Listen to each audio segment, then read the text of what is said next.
What's up, everybody? I'm the RHB, and today I'm going to give you my countdown of the best Final Fantasy games from worst to first. So we're going to start with Final Fantasy 1. Not the best one, it's the most original, it is what it is, it gets it all started. It's a nice game, but if I never play it again, I'm not so disappointed with that. Next on my countdown, Final Fantasy 3. The story's pretty basic, the characters are pretty basic, the job system's cool. The DS version is cool. There's a little cheat near the end in the final castle where you can level up for about a half hour and gain about 4 or 5 levels. But aside from that, pretty forgettable. Next on my list is one that I actually like, and I know a lot of people don't, but I actually like Final Fantasy 2. It's got the first one with characters with names, it's got a story. I know the level up system sucks, but it is what it is. And I enjoy it. It's the first one with a story. It's got a main character. You get Leon near the end of the game. The Emperor is pretty cool. It's an actual villain, and it ties the whole game is tied together with a pretty decent story. But again, one of those ones. If I never play it again, I'm not going to be too disappointed. But that's my opinion. The next one I'm going to go with. It's not a bad game. It's not a bad game overall, but there's a lot of things that are wrong with it. Primarily, the junction system, and a villain that kind of comes out of nowhere. And I know people are going to say the same thing about Necron in Final Fantasy IX, but with this, all of a sudden, boom, here's the sorceress. She's taken over. Not a bad game, but in terms of Final Fantasy, of the main story ones, not the best. Again, if I never play it again, I'm not going to be disappointed. My next one, the letdown, is what I call it. While the battle system is great, Final Fantasy 13 falls flat, going in that straight line forever and ever. Your characters just split up for some reason, then they all come back together. You get to like chapter 9 or 10 before you actually are all together, and there's a lot of flaws with it. You can only control the one character, and if that character in battle dies, you're SOL, which I know you can only control one character in Final Fantasy 15, which I loved, by the way. But with Final Fantasy 13, you've got two other characters. You die, you're just kind of sitting there. Like a lot of the things in it, the level up system, but the story was so hard to follow. It was the first Final Fantasy since 7 that I played that I didn't go out and get right away. I actually waited about 3.5 years after it came out, and the only reason I waited that long is it didn't prompt me to want to get a PlayStation 3 anytime soon. Eventually, I got one, and that was the first game I bought for it. If I never played it again, I'm not going to be disappointed. Now we're going to the ones where it's still the bottom half, but I still, if I don't play this one, I would be disappointed. But I would want to start with Final Fantasy V of the anthology series. Final Fantasy V took the job system and it made it awesome. I know the story is pretty basic, 4 main characters. The translation's a little off, but it's not a bad game. It's actually a pretty fun game. It's a pretty basic story. If you keep it simple, sometimes simple is the best thing you can do. So Final Fantasy V is next on my list.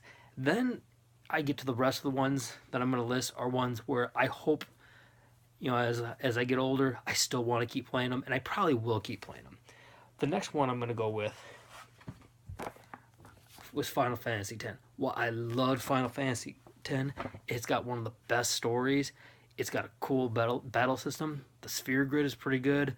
The side game of Blitzball, but I played it I think almost too many times. And knowing what comes in the sequel, aside from the good ending where you get Titus back, Titus, however you pronounce it, it's still a good game, but it's probably in the lower half because it's very, I don't know. There's just something missing with it. The voice acting was cool. Orin's a pretty cool character, considering he's not the main character. He could have just as well been the main character along with Yuna. But Final Fantasy X was my next one. The next one on my list, Final Fantasy IV, and I've got the DS remake version of it. I liked that because I like the voice acting. It kind of just adds that little extra element to the story. And Final Fantasy IV, great story. Kane, is he a good guy? Is he a bad guy? You get 5 characters in battle too, which is pretty awesome because now you can have 3, even 4 characters focus on attacking, 1 character only healing, and introduce the ATB, which was pretty big going forward all the way up to Final Fantasy IX. So Final Fantasy IV is the next one on my list. Above that one, Final Fantasy 15. I just got it. I spent 75 hours over about a 2 week span beating it, and I loved it. And I did most of the side quests, and I will go back and play it again here probably in the next 6 months just so I can go through all the side quests. And I'm going to kind of cheat and keep all my super high levels so I can whip through it a little bit quicker so it won't take me as long to beat some of those monsters going forward. Next one on my list.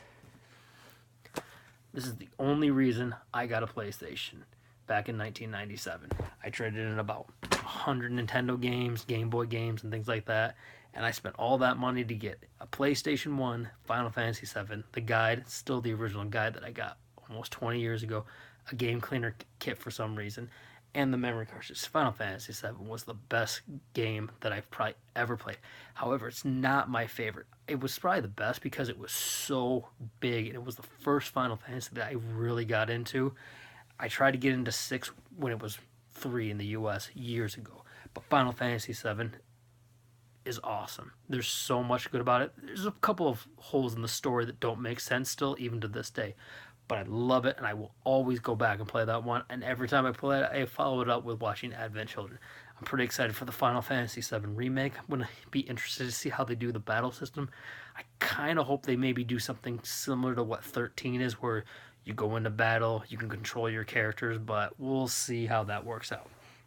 Next on my list, Final Fantasy VI. I love it. It's got a great story. It's got the best villain of the series, just a little bit ahead of the villain from Final Fantasy IX, Kuja, not Necron. But Final Fantasy VI had everything. Why there's no main character, I kind of like that because it's a little bit different, and I like how you get a big, diverse cast of characters, which is pretty cool. The magic, the Esper system, leveling up with magic was pretty unique.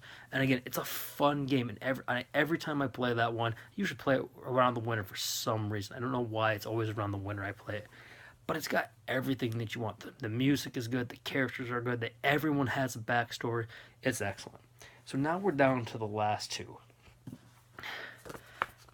Final Fantasy IX. While this was my favorite one for the most part, I love the throwback to the castles, the wooden airships, and all that kind of stuff. Final Fantasy IX has almost everything you want. I actually like the protagonist more than a lot of them. He's up there with Cloud, in my opinion. That's my opinion. Because he's kind of arrogant, he's pompous, and he's got a cool backstory.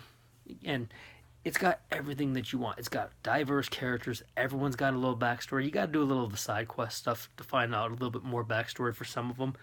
And it has a lot of throwbacks and a lot of little Easter eggs that reference earlier Final Fantasies when they're talking about Joseph, when you're trying to get Ramuh, the first Eidolon. That's from Final Fantasy II, and some of the things at the auction house are from Final Fantasy III. It's a great game. It's one of my favorites, and it was my favorite for a long time. And up to about 2 years ago, I changed which one was my favorite because I've been playing them both. And this is my favorite, Final Fantasy 12. And the thing I like about 12, I know a lot of people don't like the main protagonist, Vaughn, but it doesn't seem like it's just his story. It's kind of the story of Balthier trying to get back with his father, trying to get back at his father, Bosch trying to reclaim his name, Ash trying to reclaim her kingdom, and Penelo and Vaughn are almost kind of secondary characters with that. And I love the battle system for 12. You kind of wander around, you can go at your own pace. It was linear and open world at the same time, just enough for my liking. And I did the last times I went through, I spent about 70 hours going through trying to get all the hunts, and the only thing I didn't go through was that big giant thing at that little Coliseum area that's got like 50 million hit points. I will get the Zodiac Age when it comes out. Heard it's supposed to be pretty awesome. The fact that you can get jobs for each character, and as they get their jobs and they become more proficient at their jobs, they become really, really powerful. And what's nice is I guess you can break the damage limit in that game where you can hit for more than just like 6,000 or 7,000 times, because that's the one thing I don't like about 12. It is kind of grind, but again, once you get like 7 or 8 hits in a row, pretty awesome. Again, Final Fantasy 12 is my favorite. Alright everyone, I'm out for today. Have a good one. Hope you like my video.